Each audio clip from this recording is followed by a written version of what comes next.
లోక రక్షకుడైన యేసుక్రీస్తు నామములో మీ అందరికీ శుభములు తెలియజేయచ్చు.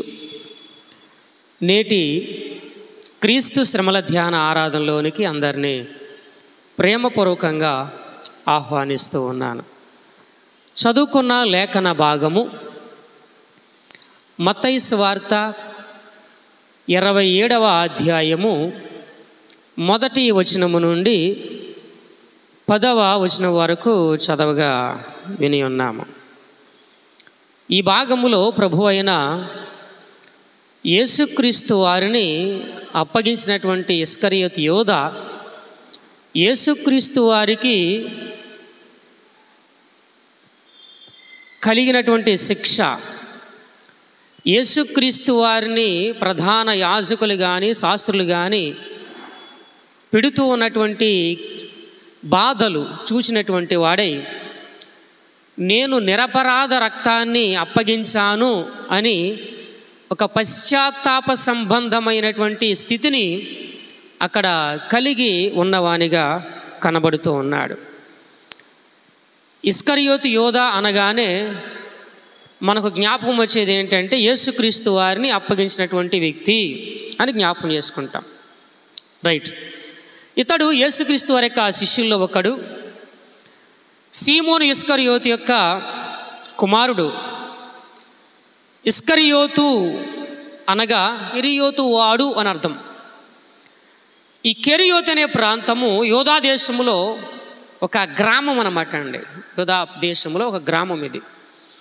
ఇతడు శిష్యులకు ఖజానాదారుడుగా ఉన్నటువంటి వాడిగా కనబడుతూ ఉన్నాడు.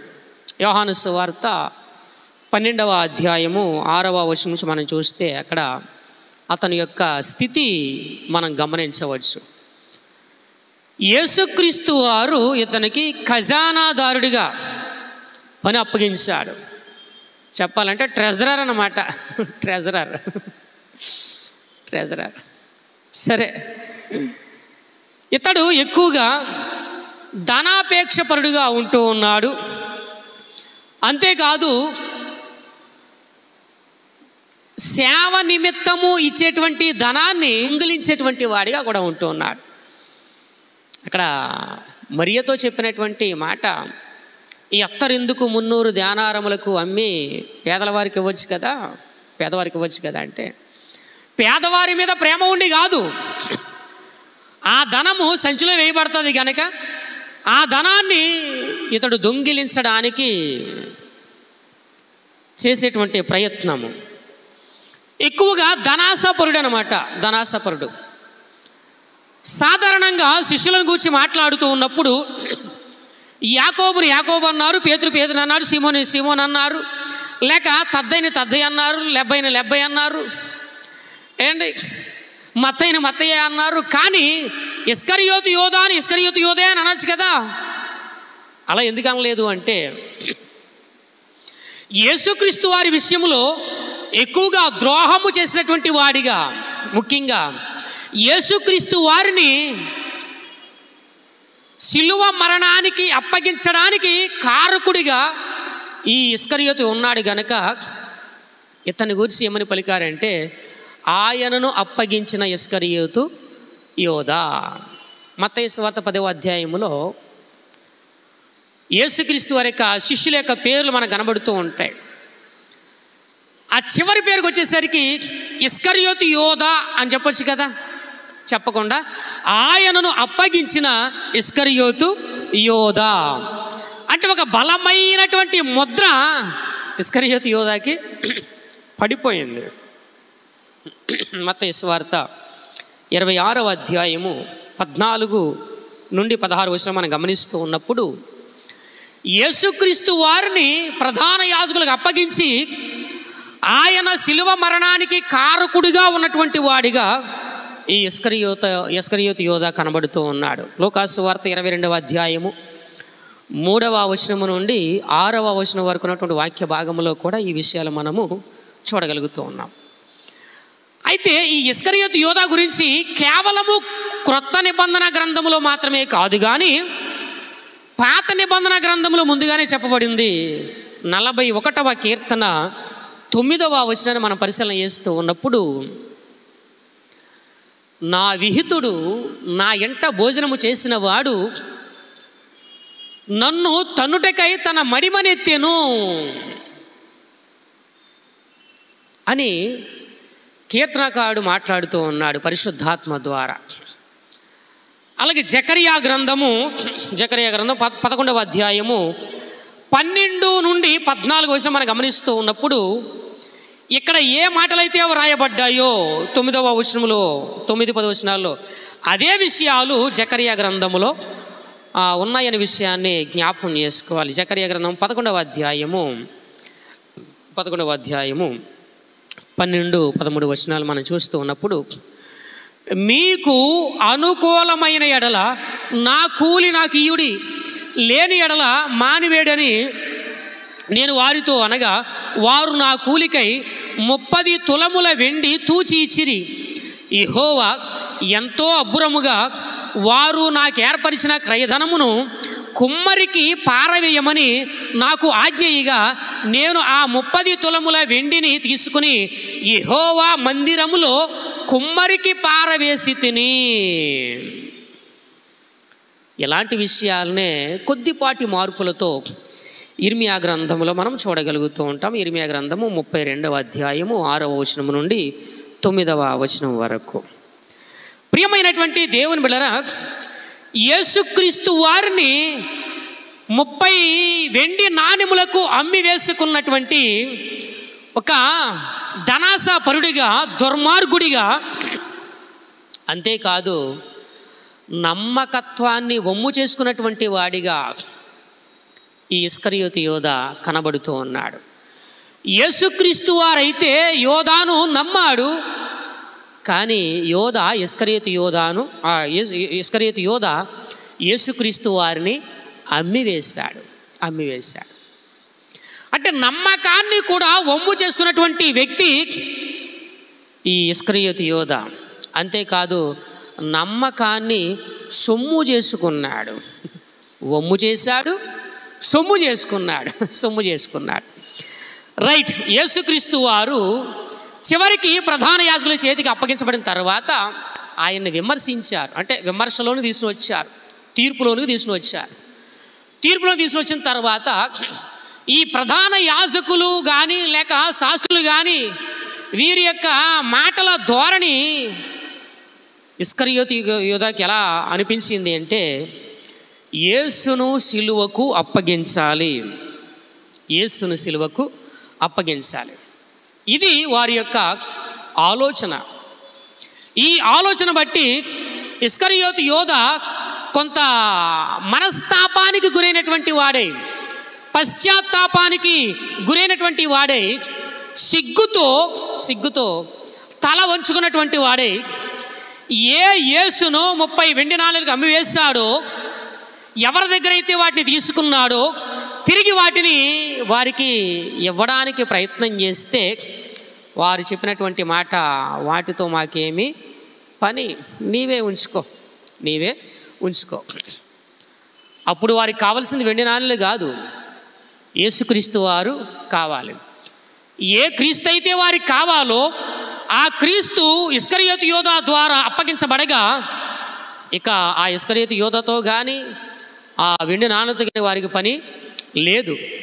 కానీ ఇస్కరియోతు యోధ ఏమంటున్నాడంటే, నేను నిరపరాధ రక్తమును అప్పగించి పాపము చేసి తినని చెప్పెను.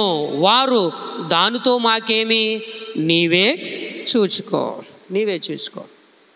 చివరికి ఇతడు ఇక ఏం చెయ్యాలో తెలియక చేసిన పని ఏంటి అంటే, పోయి ఉరి పెట్టుకొనెను అనేటువంటి మాటను మనము చూడగలుగుతాం. ఉరి పెట్టుకొనెను.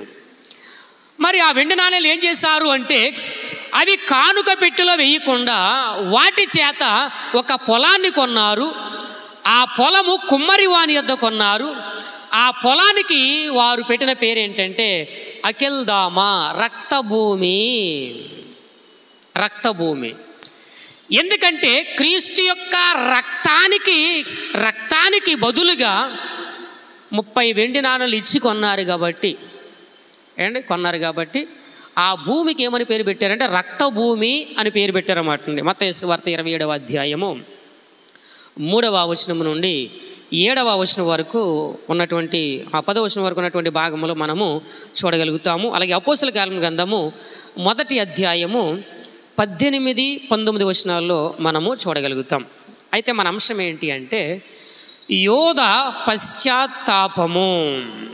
ఈ భాగములో యోధ చాలా పశ్చాత్తాపానికి గురైనటువంటి వాడిగా కనబడుతూ ఉన్నాడు. 3వ వచనంలో అప్పుడు ఆయనను అప్పగించిన యోధ ఆయనకు శిక్ష విధింపబడగా చూచి పశ్చాత్తాపపడి ఈ ఇస్కరియోతు యోధాలో ఉన్నటువంటి కొన్ని గుణాలు మనం జ్ఞాపకం చేసుకుందాం. 3 విషయాలు. ఒకటి ఏంటంటే ఇక్కడ ఇతడు యేసుకు కలగబోయేటువంటి శిక్షను చూచినటువంటి వాడై అతడు పశ్చాత్తాపడినటువంటి వాడిగా కనబడుతూ ఉన్నాడు. యోధాలో పశ్చాత్తాపం, అతడు పశ్చాత్తాపానికి గురైనటువంటి వాడిగా ఉంటూ ఉన్నాడు. వాస్తవానికి గురువారం రాత్రి అప్పగించబడినటువంటి యేసుక్రీస్తు వారు శుక్రవారం ఉదయం తీర్పులోనికి వెళ్ళాలి. ఏ దేశములోనైనా చట్ట ప్రకారముగా ఒక వ్యక్తిని విచారించాలి అంటే పగలు మాత్రమే విచారించాలి. దానికి ఒక సమయం ఉంటుంది. సరే, మనకే సమయం ఉంది? ఏ సమయంలో కోర్టులు తీస్తారు, న్యాయ వ్యవస్థ తీస్తారు, ఏ సమయంలో పోలీస్ స్టేషన్లు తీస్తారు అంటే ఒకవేళ అవి తెల్లవారి నుంచి ఉన్నా దానికి ఒక సర్టన్ టైం అనేది ఉంటుంది కదండి. ఒక సర్టన్ టైం అనేది ఉంటుంది 10 గంటల నుండి. అండ్ ఇంకా మనం ముందుకు వెళ్తే కనుక 9 గంటల నుండి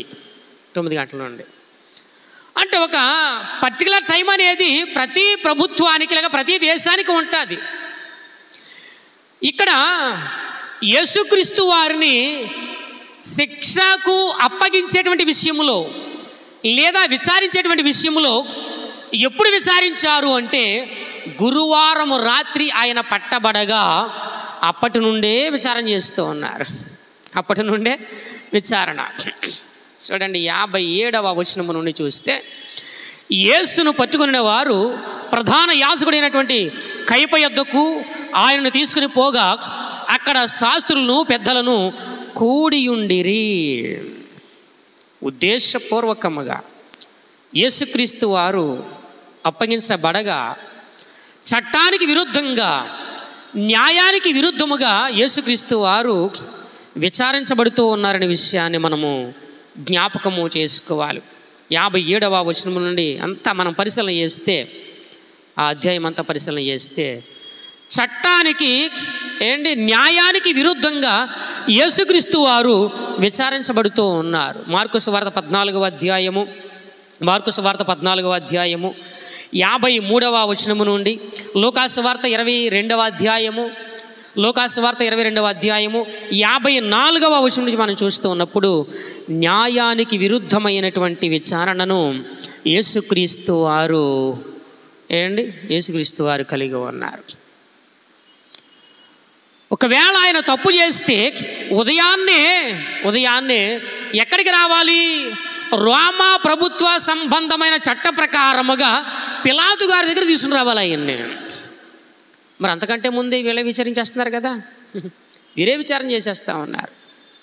కొట్టేవారు కొట్టారు, గుద్దేవారు గుద్దారు, రకరకాలుగా అవమానపరిచారు. 67వ వచనంలో అప్పుడు వారు ఆయన ముఖము మీద ఉమ్మి వేసి ఆయన గుద్దిరి. కొందరు ఆయనను అరచేతులతో కొట్టి క్రీస్తు నిన్ను కొట్టినవాడెవడో ప్రవచింపుమనిరి. ప్రియమైనటువంటి దేవుని బిడ్డలారా,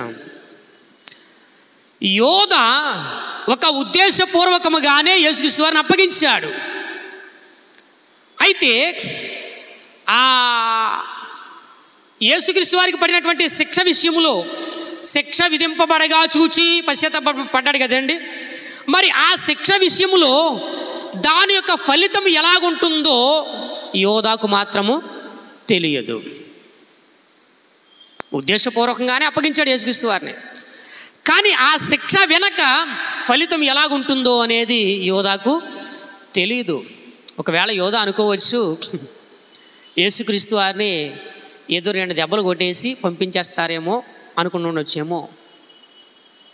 కానీ చాలా ఘోరమైనటువంటి స్థితి యేసుక్రీస్తు వారి విషయంలో కలుగుతుంది. అందుకు శిక్ష విధింపబడగా చూచి పశ్చాత్తాపపడి నిజానికి ప్రియమైనటువంటి వాళ్ళరా, ఇతడు పశ్చాత్తాపడ్డాడు, మంచిదే. పశ్చాత్తాపడి ఆ 30 వెండి నాణాలు తిరిగి వారికి ఇవ్వడానికి ప్రయత్నం చేశాడు, కానీ వారు తీసుకోలేదు. కానీ ఏం చేశాడు అంటే ఆ 30 వెండి నాణాలను పట్టుకొని మందిరములో పారవేసెను. పోయి తర్వాత అతడు ఏం చేశాడు, ఊరి పెట్టుకొనేను. బాగా గమనించండి. పేతురు వలె పశ్చాత్తాపడి మరలా యేసుని వెంబడిస్తే సరిపోయేది. దావీదు వలె పశ్చాత్తాపడి యేసును ఆరాధిస్తే, దేవుని ఆరాధిస్తే సరిపోయేది ఏంటి. కానీ ఇతడు అలా చేయకుండా పశ్చాత్తాపడ్డాడు, నిరపరాధి యొక్క రక్తాన్ని అప్పగించానని బాధపడ్డాడు. కానీ పోయి అతడు ఏం చేశాడంటే ఉరి పెట్టుకున్నటువంటి వాడిగా కనబడుతూ ఉన్నాడు. 30 వెండి నాణములు పట్టుకొని వెళ్ళాడు, కానీ ఫలితం అనేది మాత్రము లేదు అనే విషయాన్ని జ్ఞాపకము చేస్తున్నాను. ఫలితం లేదు. ఈ 30 వెండి నాణాలు నీవు వారి దగ్గరకు పట్టుకెళ్ళక ముందు యేసుకు ఏం కలగబోతుందో అనేది గ్రహించాలి. యేసుక్రీస్తు వారిని నేను అప్పగిస్తే మీరు నాకేమిస్తారు అని చెప్పక ముందు ఆలోచన చెయ్యాలి. ఇది ఎలా ఉందంటే, చేతులు కాలిన తర్వాత ఆకులు పట్టుకున్నాడు అంటే మనలాంటోడే ఏంటి, ఇస్కరియోతు యోధా లాంటివాడు అనమాట అండి. శిక్ష విధింపబడగా చూచి పశ్చాత్తాపడ్డాడు, కానీ అంతకు ముందు యేసును అప్పగిస్తే ఏమవుతాదో, అసలు యేసును ఎందుకు అప్పగించాలి అనేటువంటి ఆలోచన ఇస్కరియోతు యోధాకు కలగలేదు. ప్రియమైనటువంటి దేవుని బిడ్డలు గమనించండి, ఈనాడు సమాజాన్ని మనం పరిశీలన చేస్తూ ఉన్నప్పుడు ఈ ఇస్కరియోతు యోధా లాంటి వారు ఎందరో ఉంటూ ఉన్నారు. అయ్యో అలా జరుగుతుందని నేను అనుకోలేదు, చేసిందంతా చేసేసి జరుగుతుందని అనుకోలేదంటే సుఖమే ఉంది. చేసిందంతా చేసేసి పశ్చాత్తాపడితే సుఖమే ఉంది. రెడ్ హ్యాండెడ్గా నువ్వే కదా అప్పగించావు, రెడ్ హ్యాండెడ్గా నువ్వే కదా ముద్దు పెట్టుకున్నావు, రెడ్ హ్యాండెడ్గా నువ్వే కదా ఆయనే యేసు అని ఒక గుర్తునిచ్చావు. చివరికి పశ్చాత్తాపడ్డావు, సుఖమేముంది? పశ్చాత్తాపడినటువంటి వాడవు యేసు పాదాల ఎదుగు వచ్చావా? పశ్చాత్తాపడినటువంటి వాడవు దేవుని మందిరానికి తిరిగి రాగలిగావా? పశ్చాత్తాపడినటువంటి నీవు దేవుని వాక్యములో ఎదిగావా? వాక్య సహవాసములో ఎదిగావా? యేసును అప్పగించేశానని పశ్చాత్తాపడి అలాగే పోయావు, కానీ చివరికి జీవితాన్ని అపవాదికి అప్పగించావు, కానీ యేసు యొద్దకు రావడానికి ఇష్టపడలేదు. ఈ తీర్పులో సిలువపై ఉన్నటువంటి యేసుక్రీస్తు వారు, తండ్రి వీరేమి చేయుచున్నారో వీరు ఎరుగని గనుక వీరిని క్షమించు అని అక్కడ ఉన్నటువంటి వారిని గురించి మాట్లాడాడే. ఆయన ప్రత్యేకంగా ఆయనను అప్పగించిన ఇస్కరియోతు యోధా అని ఎందుకు చెప్తూ ఉన్నారంటే, పశ్చాత్తాపడ్డావు కానీ ప్రభు యొద్దకు మాత్రము రాలేకపోయావు.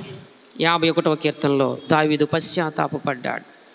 పశ్చాత్తాపడి ప్రభువా నన్ను క్షమించు అని నీ ముఖకాంతిలో నా రహస్య పాపములు కనబడుతూ ఉన్నవని 90వ కీర్తనలో మోషే ఏ రీతిగా జ్ఞాపకం చేశాడో, అలాగే దావీదు 51వ కీర్తనలో ఏమంటున్నాడంటే,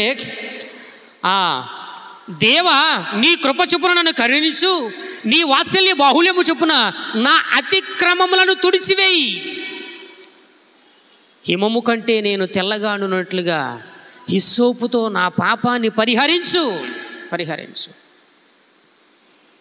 యోధాలో పశ్చాత్తాపం ఉంది, కానీ తిరిగి ప్రభు యొద్దకు వచ్చేటువంటి అనుభవము లేదు. రెండవ విషయం మనం జ్ఞాపకం చేసుకుంటే 4వ వచనములో, నేను నిరపరాధ రక్తమును అప్పగించి పాపము చేసితినని చెప్పాను. పాపము చేసితినని చెప్పాను. నిరపరాధ రక్తాన్ని అప్పగించిన తర్వాతే కాదు నువ్వు పాపం చేసావు. ఎప్పుడు పాపం చేసావంటే యేసుక్రీస్తు వారిని అప్పగించడానికి ఆలోచన చేసావు చూడు, అప్పుడే పాపం చేసావు. అప్పుడే పాపం చేసావు. యోధాలో సాతాను ప్రవేశించెను, అంతే కదండి. యోధాలో సాతాను ప్రవేశించాను.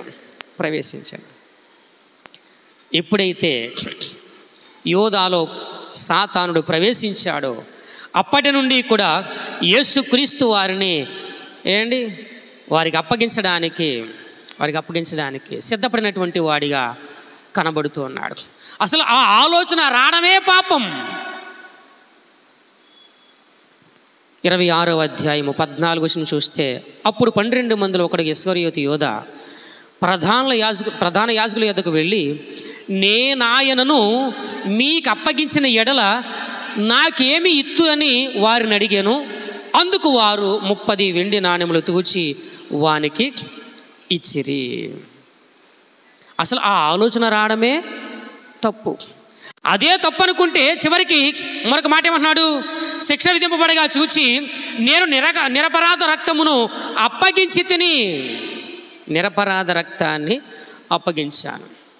యేసుక్రీస్తు వారు నిరపరాధి అని యోధాకు తెలుసు.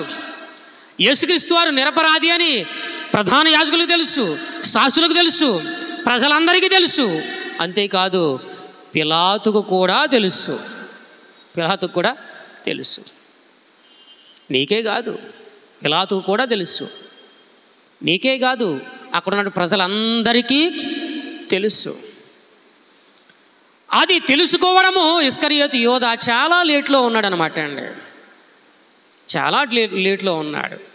అతనికి తెలుసు కానీ ధనాశ నిరపరాధ రక్తమును అప్పగించి నేను పాపము చేసి తిని, నిరపరాధిని శిక్షకు అప్పగించడం అనేది దేవుని శాపాన్ని పొందేటువంటి బహుఘోరమైనటువంటి పాపముగా పాత నిబంధన గ్రంథము తెలియజేస్తుంది అనమాట అండి. నిరపరాధి యొక్క రక్తాన్ని అప్పగించడం అనేది దేవుని శాపాన్ని పొందే బహుఘోరమైన పాపం. ఎవరైతే నిరపరాధిని అప్పగిస్తూ ఉన్నాడో మరణానికి, ఆ వ్యక్తి విషయములో దేవుని శాపము భయంకరంగా ఉంటుంది అని ధర్మశాస్త్రములో చెప్పబడినటువంటి మాటగా దీన్ని జ్ఞాపకము చేసుకోవాలి. ద్వితీయోపదేశకాండము 27వ అధ్యాయము 25వ వచనాన్ని మనం పరిశీలన చేస్తూ ఉన్నప్పుడు, నిర్దోషికి ప్రాణహాని చేయుటకు లంచము పుచ్చుకొనివాడు శాపగ్రస్తుడని చెప్పగా ప్రజలందరూ ఆమేన్ అనవలెను. ఇస్కరియోతు యోధ చేసిందేంటి? 30 వెండి నాణెములను లంచముగా తీసుకున్నాడు.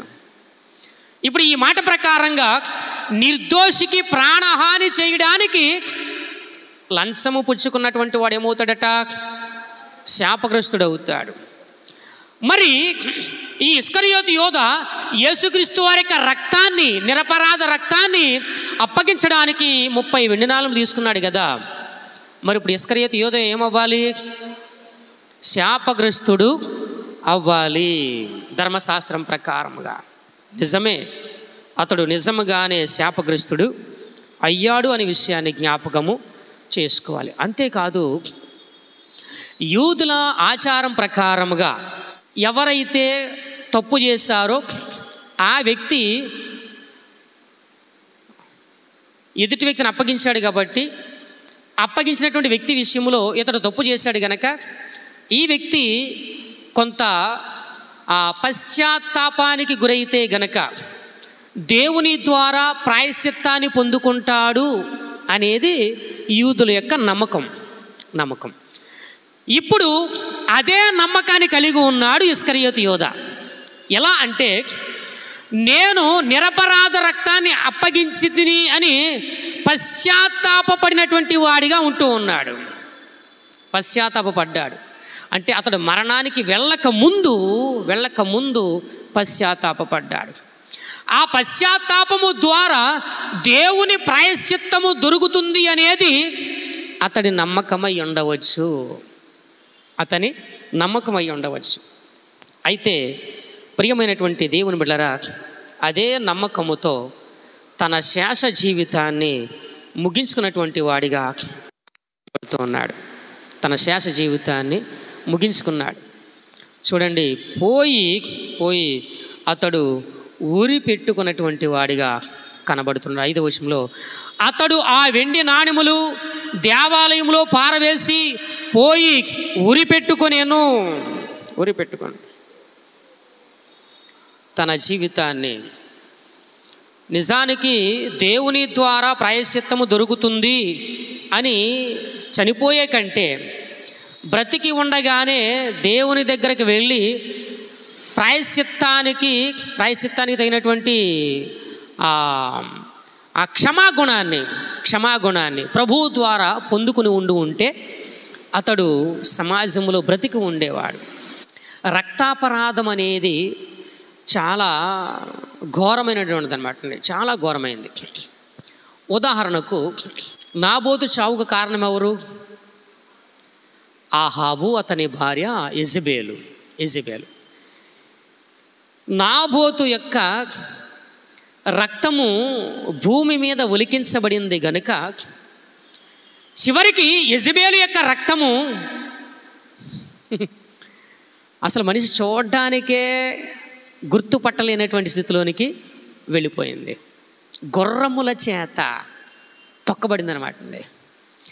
చివరికి నాబోతు యొక్క రక్తానికి కారకుడయ్యాడు ఆహాబు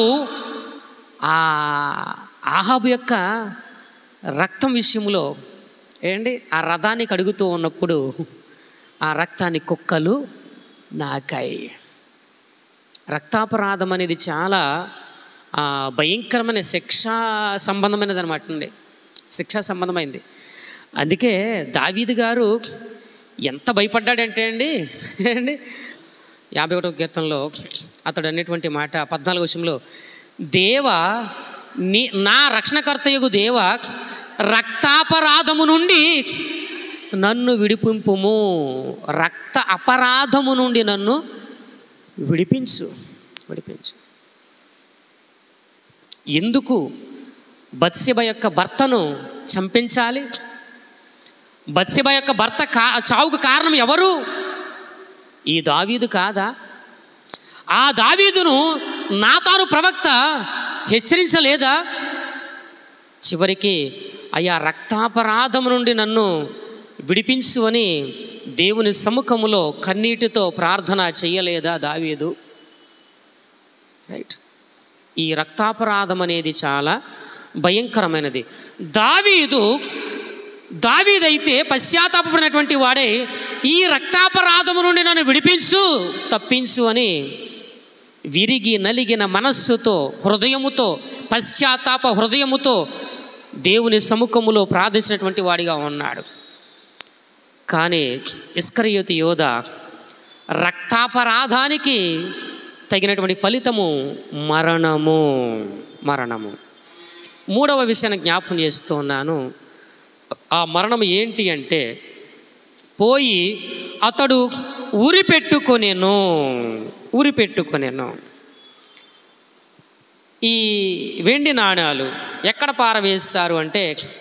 పారవేశారంటే దేవాలయంలో పారవేసి, ప్రాంగణం కాదు. దేవాలయము ప్రాంగణం అంటే బయటదనమాట, బయట కింద లెక్క వస్తుంది. దేవాలయం లోపల అంటే ఈ భాగానికి వస్తుంది అనమాట. ప్రాంగణంలో అవి పారవేయబడలేదు, కానీ దేవాలయం లోపల పారవేయబడ్డాయి. అదే సొమ్ము అది ఏ సొమ్ము? నిరపరాధి యొక్క రక్తపు సొమ్ము అది. అండ్ అపరాధ సొమ్ము. అంతేకాదు అతను ఏమంటున్నాడు ఏమంటే, నేను పాపము చేసి తిని, పాపపు సొమ్ము, ధనాపేక్ష సంబంధమైన సొమ్ము, యేసుక్రీస్తు వారిని అప్పగించడానికి తప్పుడు ఆలోచనలతో నిండినటువంటి సొమ్ము అది. ఆ సొమ్మును ఎక్కడ పారవేశాడు అంటే దేవాలయములో పారవేశాడు. దేవాలయంలో పారవేశాడు. రైట్. ఇప్పుడు ఆ సొమ్ము ద్వారా దేవాలయం ఏమవుతుంది? అపవిత్రము కాకూడదు. అపవిత్రము కాకూడదు. నిరపరాధిని అప్పగించడానికి పాపపు సొమ్మది. నిరపరాధిని అప్పగించిన పాపపు సొమ్ము. ఆ పాపపు సొమ్ము పరిశుద్ధమైన దేవాలయంలో ఉండకూడదు. కొంతమంది ఎందుకో అర్థం కాదు, పాపము చేసి సంపాదించినటువంటి సొమ్మును కానుకగా వేస్తారు. అలా వేయకూడదు, తప్పది. అన్యాయము చేసి సంపాదించిన సొమ్మును కానుకగా వేస్తారు, అది తప్పు, వేయకూడదు. నువ్వు కష్టపడి, అది ఉద్యోగము ద్వారా తీసుకుని వచ్చావో, లేక వ్యాపారము ద్వారా తీసుకుని వచ్చావో, లేదా నువ్వు కష్టపడి చేతి వృత్తి ద్వారా తీసుకుని వచ్చావో, ఆ సొమ్ము మాత్రమే వెయ్యాలి. ఎందుకంటే అది నీ కష్టార్జితము, నీ కష్టార్జితము. కానీ ఇతరులను మోసగించి, లేక ఇతరులను రకరకాలుగా వంచన చేసి, ఏంటి అలా వంచనతో కూడినటువంటి కానుక అనేది దేవుని మందిరంలోనికి రాకూడదు.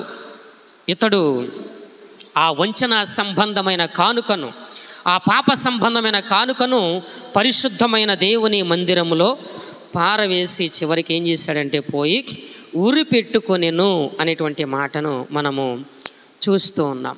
ఉరి పెట్టుకొనెను. అయితే అపోస్తల కార్యం గ్రంథము మొదటి అధ్యాయము 18వ వచనం చదువుతాం.